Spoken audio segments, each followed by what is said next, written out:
Attenzione, è stato smarrito il tesserino federale di Sara Mori. Chi lo dovesse ritrovare lo può riportare qui alla postazione microfonica. Grazie.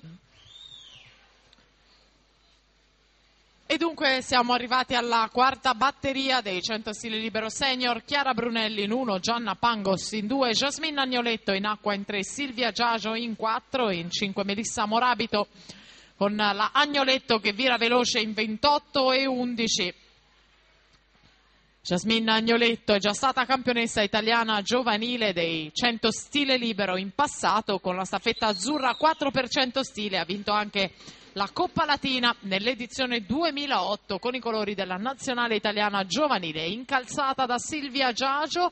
Agnoletto al touch vincente in questa batteria 57 e 90 davanti a Silvia Giagio 58-27. Rimane Caterina Pesce al comando.